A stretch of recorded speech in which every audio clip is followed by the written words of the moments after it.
the value of axial Young's modulus, because later on it will convey the interesting information.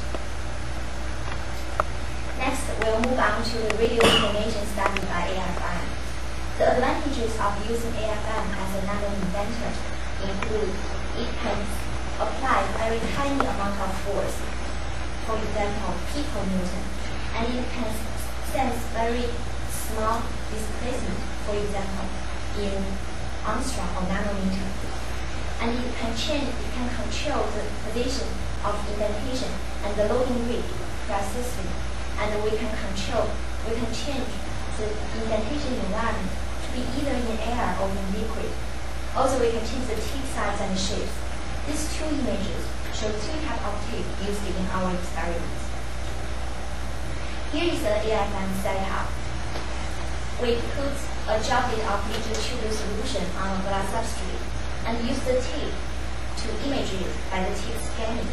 From the AFM image, we locate the tape at the position where we are interested in and let it do the indent at the direction and plot a force curve. Here, the force curve is plotted by the displacement versus the force. The force is the loading force at the tip, and the displacement is the movement distance of the piezo.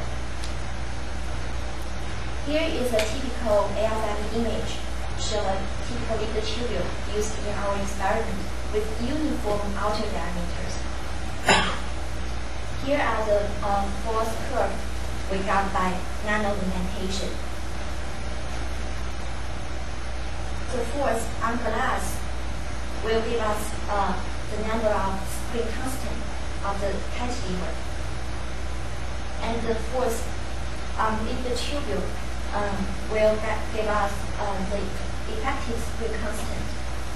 The difference between these two is the indentation of the liquid tubule. For one liquid tubule, we performed hundreds of times indentation at the same spot, and from the measured effective spring constant are quite constant, suggesting that the liquid tubule is within elastic deformation range. And for 31 liquid tubules with uniform outer diameter around 500 nanometers, we measured their effective spring constant and plot them as a histogram. We got the average value by Gaussian curve fitting. Considering the liquid tubule and the cantilever as two springs in series, we calculate the tubule stiffness by this equation. From the cantilever stiffness and the effective spring constant we measured before. In order to get the Young's modulus of liquid tubule from tubule stiffness, I built up finite element models with liquid tubule with uniform outer diameter but different wall thickness.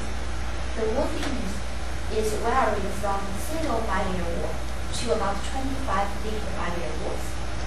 Here, from the stress distribution, we can get a rough idea how the liquid tubule performs during the indentation process. For example, the liquid tubule from this liquid tubule and its loading condition, we can see the stress are concentrated at the inner surface. So very probably, the crack of the liquid tubule will initiate from the inner surface. Afterward, I will show you a movie about the simulated indentation process. This is the model tip, and this is model quarter tubule. This tubule has a wall thickness corresponding to 10 liquid bilayers. It tells us how the stress developed during the indentation process, from the outer surface to the internal surface. And it also tells us, for each loading force, what is the displacement of the tubule. The displacement is the difference of the tubule height from the initial to the final state.